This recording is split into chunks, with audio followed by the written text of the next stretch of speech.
بسم الله الرحمن الرحيم وصلى الله على نبي الكريم وعلى آله وصحبه الطيبين الطاهرين. Aujourd'hui, on va traiter un exercice portant sur le mouvement d'une particule chargée dans un champ électrique. On va aborder la plupart des questions rencontrées dans ce genre de phénomène. On va voir comment on établit l'équation de la trajectoire, ce qui était déjà traité dans un exercice précédent. On va voir aussi comment on calcule la déviation angulaire, la déviation sur l'écran, la vitesse au point de sortie, la nature du mouvement à la sortie du condensateur. Donc commençons par l'énoncé de l'exercice. Les deux armatures P1 et P2 d'un condensateur plein sont disposées dans le vide parallèlement à l'axe OX.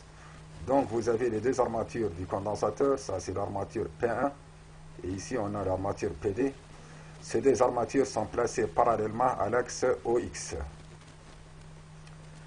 Leur distance est D égale 4 cm et leur longueur est L égale 10 cm.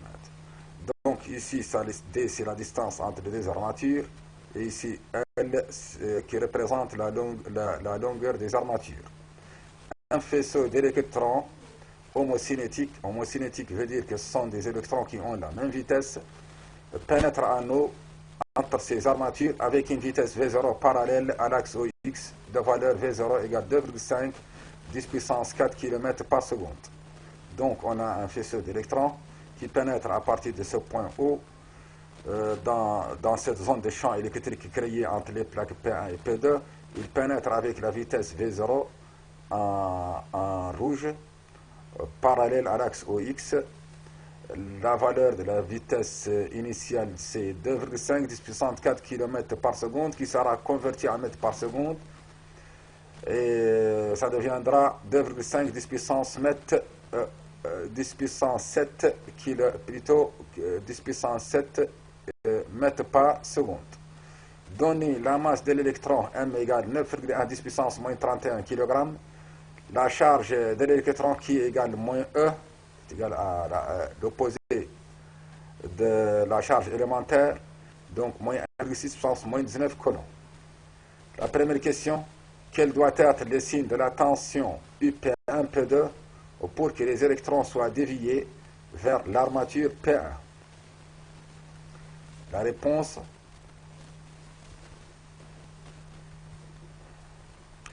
donc pour que l'électron soit dévié vers la plaque P1, il faut que la plaque P1 soit positive pour l'attirer, parce que la charge de l'électron est négative. Donc pour qu'il soit dévié vers la plaque P1 doit être positive pour l'attirer. Et la plaque P2 négative pour le repousser, parce que la déviation est vers P1. Donc pour que les électrons chargés négativement soit dévié vers le haut, donc vers la plaque P1, il faut que l'armature P1 soit chargée positivement à traction, donc elle attire l'électron qui est négatif. Et l'armature P2 négativement répulsion. Donc la tension UP1 P2 qui est égale à VP1 moins VP2 est positive. On peut le déterminer par une autre méthode. On dit que pour que l'électron soit dévié vers l'armature P1, la force électrique responsable de cette déviation est dirigée vers P1, F, donc vers le haut. Et puisque l'électron est négatif, donc le champ électrique régnant entre les plaques sera dirigé vers le bas opposé au sens de la force. Et puisque le sens est vers le bas de P1 vers P2, on a déjà vu que le champ électrique est toujours de la plaque positive vers la plaque négative. Donc la plaque P1 est positive et la plaque P2 est négative. D'où VP1 moins VP2 est supérieur à 0. La question suivante. On établit entre les deux armatures une tension UP1 P2 égale 400 volts. Déterminer la trajectoire d'un électron dans le champ électrique créé par le condensateur. On utilisera les repères OX, OY de la figure. La date T égale 0 est celle à laquelle l'électron arrive à l'origine O. Donc la question c'est l'étude du mouvement dans ces repères. OX, OY. la date t égale 0 coïncide avec le passage de l'électron par le point origine de l'axe? La réponse,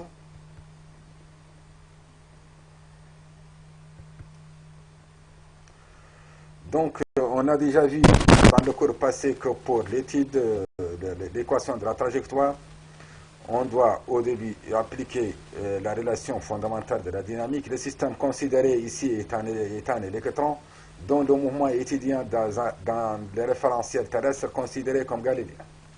Les repères à utiliser est précisé par l'énoncé. Donc l'énoncé a précisé ces repères au X, au Y. On suppose le poids négligeable devant la force électrique et on écrit la relation fondamentale de la dynamique, la force électrique étant la seule force appliquée. Fe est égal à QE est égal à moins E, parce que la charge de l'électron c'est moins E fois le champ est égal à ma. Donc l'accélération de l'électron, le vecteur accélération égale moins E fois le vecteur champ divisé par la masse. E est dirigé de l'armature positive vers l'armature négative. Donc l'accélération A est dirigée dans le même sens que l'axe OY. Donc le sens de l'accélération est opposé au sens du champ électrique, parce qu'on a des signes moins. Écrivons les coordonnées des vecteurs A, V0 et EOM0 dans les repères proposés par l'énoncé. Commençons par l'accélération. L'accélération est égale à moins E sur M. Donc il suffit de projeter le vecteur E. La projection du vecteur E sur l'axe OX est nulle parce qu'il est perpendiculaire avec, donc AX est égal à 0. AX égale 0.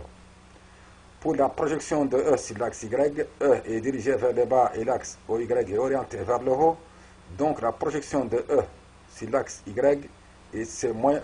Donc AY égale moins E fois moins E sur M. Moins avec le moins, ça devient plus. Donc AY égale E sur M. Projetons le vecteur V0.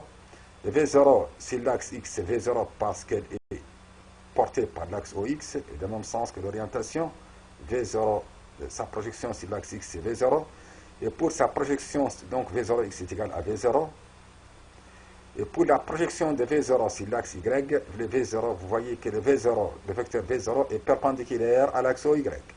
Donc sa projection sur cet axe est nulle. Les coordonnées à la date t égale 0, d'après l'énoncé, la date t égale 0 correspond au passage par le point O, origine de l'axe. Ce point, son abscisse est nul, ainsi que son ordonnée. Donc x0 est égal à 0 et y0 est égal à 0. Les équations horaires sur l'axe OX, AX, on a déjà vu qu'elle est nulle. Donc le mouvement est uniforme. V, la vitesse sur l'axe X, c'est la primitive d'AX, 0. La primitive de 0, c'est un constant. Donc Vx est égal à V0x est égal à V0. On a vu que la projection de la vitesse sur l'axe X, c'est V0. X, c'est la primitive de V0. Donc ce sera X égale V0t plus X0. Et X0, on a vu que l'abscisse initiale est nulle. Donc X est égal à V0t. Donc ça, c'est l'équation horaire sur l'axe OX. Sur l'axe OY, l'accélération E sur M, constante. Et le mouvement est uniformément varié. La vitesse sur l'axe Y, c'est la primitive de AY. Donc c'est la primitive de E sur M, cette primitive. VY égale E sur M, T, et plus V0Y. Et on a vu que V0Y est nul. Donc VY égale E sur MT. Y, c'est la primitive de VY. La primitive de E sur MT, c'est 1 demi E sur MT carré. Et plus Y0. Et Y0, on a vu que Y0 est nul. Donc, pour l'équation de la trajectoire, il suffit d'éliminer le temps entre les deux équations horaires. C'est l'axe X ou c'est l'axe Y. De la première équation, on a X égale V0t, donc T égale X sur V0. On reporte dans la deuxième équation le T par son expression. On obtient Y égale E sur 2 V0 carré, X carré.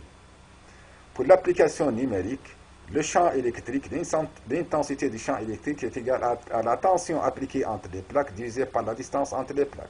D'après l'énoncé, cette tension, c'est 400 volts et la distance, c'est 4 cm converti en mètres, 4 10 puissance moins 2. On obtient à la fin l'intensité du champ électrique, 10 puissance 4 volts par mètre. Donc on remplace dans l'équation de la trajectoire, on obtient y égale 1,6 10 puissance moins 19, c'est la valeur de E. 10 puissance 4, c'est le champ électrique calculé ici. 2 fois la masse de l'électron d'après l'énoncé 9,1 puissance moins 31. La vitesse V0, 2,5 10 puissance 7 mètres par seconde au carré. Après l'application, le calcul effectué, on obtient y égale 1,4 x carré. La trajectoire est un arc de parabole d'axe OY. La question suivante. Déterminer l'ordonnée du point A où les électrons sortent du champ. Calculer également la vitesse de l'électron en A et la déviation électrique alpha.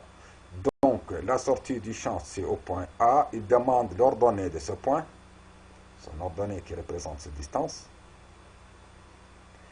Et on nous demande aussi le calcul de la vitesse au point A, au point de sortie. Et enfin, la déviation angulaire. La réponse...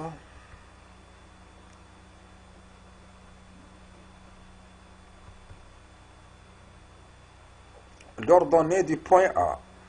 Le point A, c'est ce point. Son abscisse, c'est cette distance-là. Cette distance. Cette distance représente L, la longueur des plaques. Donc l'abscisse du point A est égal à L. Il suffit de remplacer l'abscisse par sa valeur dans l'équation de la trajectoire pour obtenir l'ordonnée de ce point. Le point A, où les électrons sortent du champ, est caractérisé par x égale à L, égale 0,1 mètre, d'où YA égale 1,4, comme ici, fois x carré remplacé par L, 0,1 au carré, on obtient à la fin 1,4 cm. Donc YA est égal à 1,4 cm. Le YA, ça se voit que YA est inférieur à D sur 2. D, c'est la distance entre les plaques. Donc, toute cette distance, c'est D.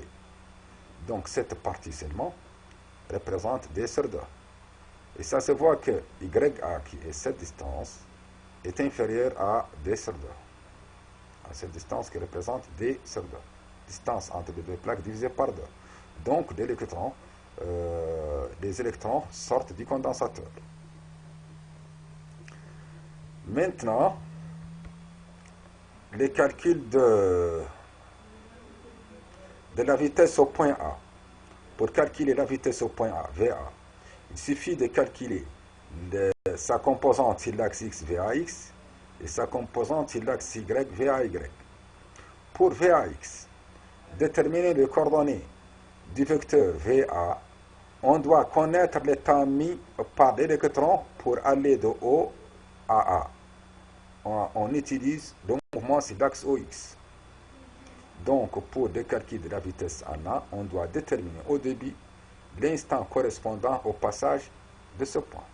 Ce point, on a déjà vu que son abscisse XA égale à L. On remplace dans la relation entre X et le temps. L'équation horaire, c'est l'axe X. XA, et on a déjà vu que X est égal à V0T. Et pour le point A, ce sera XA égale V0TA. Avec XA est égal à L. Donc TA égale XA sur V0. TA égale L à la place de XA sur V0. L 0,1 et la vitesse c'est 2,5 10 puissance 7. On obtient TA égale 4 10 puissance moins 9 secondes. Les coordonnées de la vitesse au point A, cherchez. La vitesse VA égale VAX est égal à V0, X est égal à V0. Parce que le mouvement sur l'axe X est un mouvement uniforme. Donc la projection de la vitesse à n'importe quel point de la trajectoire, sur l'axe X est égal à V0X, qui on a déjà vu que c'est égal à V0. Donc 2,5 10 puissance 7 mètres par seconde. Pour la vitesse sur l'axe Y, on a vu qu'elle dépend du temps. VY égale E sur MT. Et pour VAY, ce sera E sur MTA. Après l'application numérique, on obtient 7,03 10 puissance 6 mètres par seconde. Donc on a calculé la vitesse au point a la vitesse, les coordonnées de la vitesse en ce point, VAX et VAY. VAX c'est 2,5 puissance 7 et VAY c'est 7,03 puissance 6.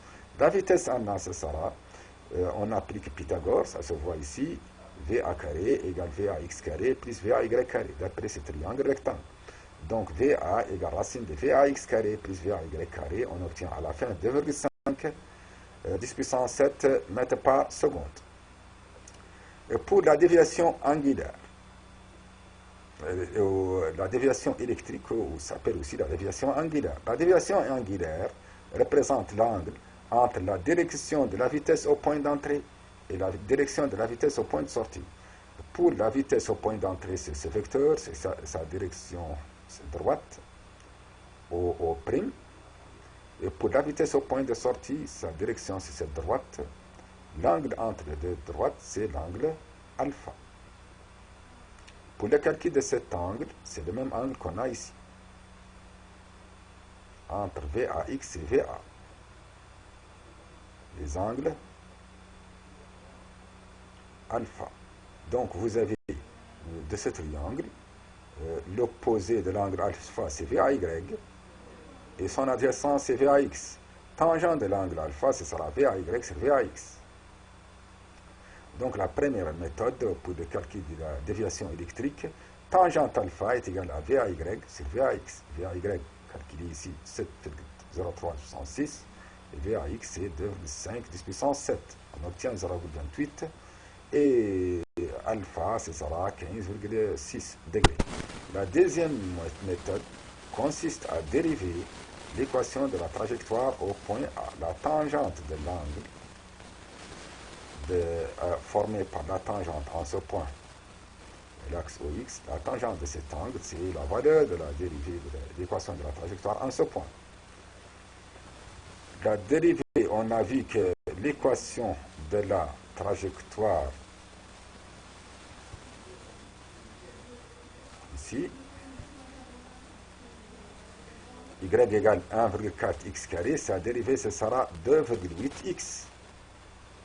2,8x, dy sur dx est égal à 2,8x. Et au point A, ce sera 2,8 fois xa. xa qui est égal à L, donc 2,8 fois L. Donc on obtient à la fin 0,28 qu'on a déjà obtenu ici. Donc alpha égale 16, 15,6 degrés. La dernière question, un écran fluorescent est placé à la distance d égale 25 cm du point C, perpendiculaire à l'axe OX. Déterminer l'ordonnée du point d'impact des électrons sur cet écran. On a cet écran-là, et le point d'impact des électrons, c'est ce point-là. Et il demande les coordonnées de ce point I, l'ordonnée de ce point. La réponse... L'ordonnée de ce point, on a ce triangle rectangle. Vous voyez ce triangle rectangle. I, O', C. Ce triangle rectangle. C, O', I. Et la tangente au point A coupe l'axe OX au milieu du condensateur. Donc au point C. Donc, pour l'angle alpha, son opposé, ce sera y de ce point, l'ordonnée qui est demandée y, et son adjacent, c'est CO'. Donc, on peut calculer y à partir de la tangente de l'angle. L'angle alpha se trouve en C. Au-delà de A, l'électron est en mouvement rectiligne uniforme suivant la direction de VA, d'après le principe d'inertie. Donc, dans le triangle O'Ci, O'Ci, tangente alpha est égale à O'I, qui est l'opposé de l'angle alpha, c'est CO', qui est l'adjacent. O'I représente l'ordonnée du point A, Y, et CO' représente la distance D. y sur d, on transpose le d, donc on obtient y égale d multiplié par tangente alpha. Application numérique, d, c'est 25 cm fois tangente de l'angle